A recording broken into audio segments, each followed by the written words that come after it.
Hey guys, I'm ready to help you take your Google Meets to the next level by incorporating Jamboard for some interactive instruction. Teachers, you know that the best instruction is not sit and get, but when you get the students' hands involved and they can actually have visual aids during your presentation. So this is how we use that. We're going to use Google Meet, but we're going to incorporate another program in Google called Jamboard, and that's an app that's available through all platforms. And we're going to go through that right now. So the first thing we want to do is we want to start our Google Meet. So we'll call this one Meet with Jamboard. Just a good training there. So we go here. Now we have our Google Meet going, and you want to join now. Go ahead and add anyone that you would like. And there we go. You can add people there. Copy joining info.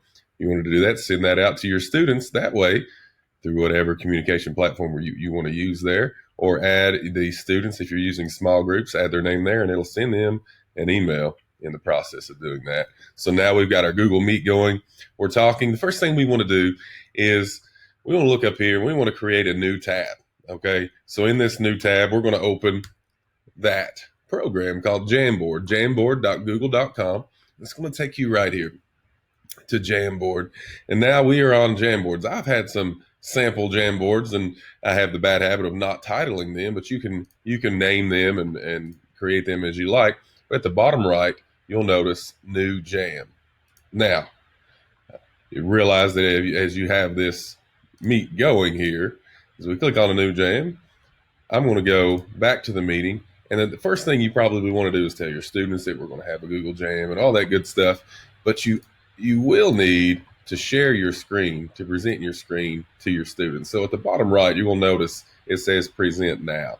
Now, you're going to see some things I have on here. I've added some random, some extensions in Google Chrome that allows you to have a whiteboard, raise hand, things like that. And you can find those in the Google extensions there. But if you want to present your screen, I'm going to present my entire screen. And we'll click share the screen. And now in the Google Meet, all of your students are seeing your screen. So now that they are seeing my screen, I'm going to go back to the jam that I created a new jam. It was there on the tab. I'm going to show you really quickly. I need to make this quite small.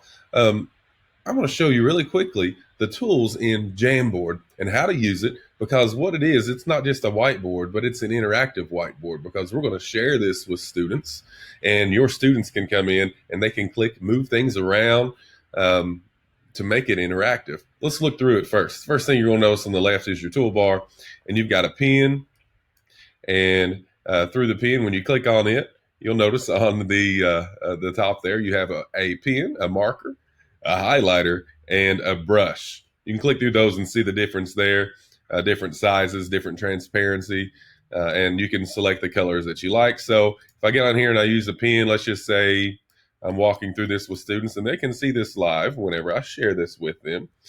Let's see, I'll say 7x plus 2 equals what, right? And we'll just say we want to walk them through solving for x. So a good habit would be to go here, and now you will have your eraser tool, which is right here, the next one.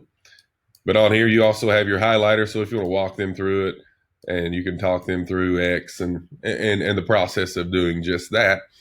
Obviously, you have your undo button right here, or your Control Z or Command Z as well. The next is your select tool. You can select certain items and move them around. We'll show you that just a bit. Next, you have sticky notes. You can place sticky notes around there in a color of your choice. And let's just call this test note. So many different creative applications you can have there. And now that you're done there, you got your sticky note. You can take it, resize it as you wish. And also at the top left, you can rotate it and you can place it wherever you would like. And there you go. You can also, at the top right, the 3 dots, you can create a duplicate, or you can go back and edit the note you have or delete it altogether. The next thing down there is you have add an image, right? You have add an image. What we'll do in adding an image, before I do that, I'm going to clear the board so we can walk through this. Just clear frame right there. You also have a background that you can change. You have a dot background. You have a ruled line background, just like a page of paper the kids will be working on. You also have graphing paper and some different options there. And you can look through those as you go through. But I'm going to go back and have a solid white background. And now you can add images. You can upload Google Drive, things like that. You also do a Google image search. So let's just say I want to put a picture of a dog on there. We're going to walk through and label the parts of a dog, right? So let's choose that one. And now we have our beautiful lab there. Just a quick sample. We have a picture of our dog up here. Now you can go there with a pencil tool, choosing the color you would like, and you can circle, highlight certain areas, and walk through live as the students would see you, just like a whiteboard, because you're presenting your screen. So everything you're doing on your screen, the students are seeing, and you're talking to them as well. Now, while you work on this, obviously we talked about making it interactive.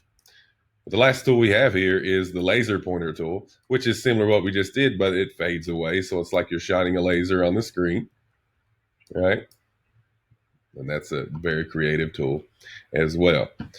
Now, what you'll do at this point, is you can take it to the next level. You can take this dog and we can put a dog there. Then we can put another picture and put a picture of a cat and put a picture of an alligator, right? And then put the names of the animals across here. And you can actually have your students one-to-one, tell them to select the tool as they get in here and it's interactive, and they can click and drag each picture according to where you would want them to be. So a drag and drop. So it's interactive fully.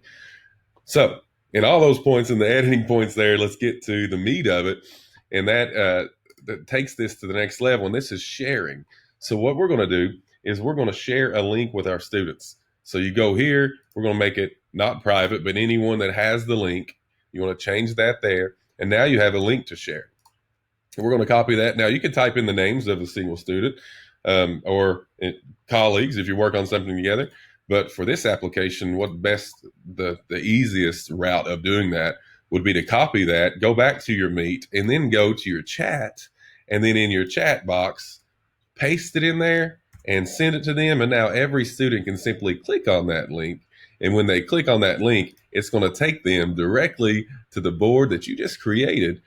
And now they have live interaction, and every student can get in here and click that. So small groups, it's perfect. If you have a class of 30, it might get a little hectic. So make sure you have good digital classroom management to be able to handle that as well. So in looking at this, pretty good, pretty advanced tools that are in Jamboard, and a lot of options that come along with that.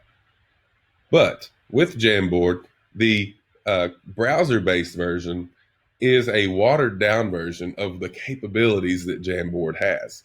If you use a tablet, and you can walk this through, and you can use Google Meet, share your screen, and show that as well, Jamboard is next level, especially with accessibility tools that are available. So I'm going to show you now taking Jamboard and using it with an iPad or even with an iPhone or an Android phone. They have accessibility options that are not available in this. I'm going to show you that right now. So I'm going to go back to my Google Meet, and I'm still presenting my screen. Every student can still see my screen, just like you're seeing it. But I'm going to show you my iPad here. And as I broadcast my iPad to you, as I'm using a third-party server to do just that, I'm going to mirror it directly to you. And now you're going to see my iPad. And here's the iPad. And at the bottom right in here, you're going to see the app that I use. It's called Jamboard, like I said. And opening up Jamboard, you're going to see exactly what I just created. That dog right there, right? I just created that. And I'm going to open it up and watch the options that we have to take this to the next level, right? So I just made a random mark across the screen there. But in doing this, at the bottom right, you have the undo option. There are some more options on the iPad than what we have there. So if you click on the writing tools, at the bottom there's called assistive drawing tools, right? So I'm going to click that and click on assistive drawing tools, and I love this. The first one is write, and it's going to recognize your writing and transfer it to text. So if I do that and I just say, okay, I've got it there, and I just say hello, and it's going to pick it up, and I said hello, right? Super simple. Super simple there. And you can tell them to write an A. Well, it's a bad A on my part. That was a bad A. But as we rotate around there, the next option there is I'm going to undo that and clear my screen just a little bit. As it picks it up there. I love it. All right. The next one is shape. It's going to recognize a shape that you're attempting to draw. So let's just say you get on here and you're trying to draw a star. Well, it picked up a star pretty good. Or you're trying to draw a square. Yeah. Or a circle. That's not a very good circle. It turns into an oval. But if you do a circle a little bit better, it's going to recognize it. There we go. And it's going to turn those into shapes. Those are fabulous too. I'm gonna clear the screen really quick, and you just double tap this eraser icon to do that on the app. And now we clear the screen. And now with these assistive drawing tools, I'm gonna go with the one that I think is a game changer. I love this because you can try to draw anything, and it's going to turn it in to what you're trying to draw for your kids, right? And they'll love this as well. So you doodle, and it's going to auto draw to match it. So let's see if I'm going to try to draw. Let's see what it picks up here. It looks like I drew a terrible animal, but I was attempting to draw a teddy bear. And look, I just clicked that at the bottom, and now it looks more like a bear. Well, let's just say I didn't mean that one. And I can go through there and choose the ones, and maybe it looked more like a pair of scissors. I'm not sure. But it's that assistive drawing tool that I really love, right? So you can take this, and you could draw a car. And look how perfect that is. And it makes you look like a superstar. I love that assistive drawing tool, especially for those that really struggle, our lower level students. If you get this in their hands when we get back in the classroom to do that, that's helpful, but especially for you to work on there. So iPad and tablets kind of take that to the next level, right? And you can clear frame that way. You can also add your images, take a picture with your camera specifically on here. You've got stickers that you can add that will go in there, and they can get on there. You can get on there and just put a thumbs up on something. You know, there's a lot more options that are in Jamboard with your tablet. And I wanted to show that to you because that takes your instruction to the next level, and the students can see that as they work on that together. You have that interaction with Jamboard. Love the tool. Multiple people can be on this same one. And finally, what we'll show you at the top here, there are multiple slides that you can have in the same Jamboard. You can go to the second slide, and that's the same thing even with our live Jamboard up here, same option, okay? That you can add those multiple slides, and you can have different problems preset. And when the students get in there, you can work through each problem together. If it's math, and you can work on phonics, anything at all, as you work through this through Jamboard together. What a great interactive tool. Want you to take your Google Meets to the next level and work through this with your children and your students. The teachers embrace this tool, Jamboard, that Google's opened up and that we all have for everyone. So I hope you got a little bit about that. Take your Google Meet sessions to the next level. Never forget, stop presenting your screen when you're finished, and finish up your meeting the right way, right? So always leave the call, close it out, make sure all students are out, and then you can finish up your meeting as you go there. So there you go. There's a quick walkthrough of how to make Jamboard awesome.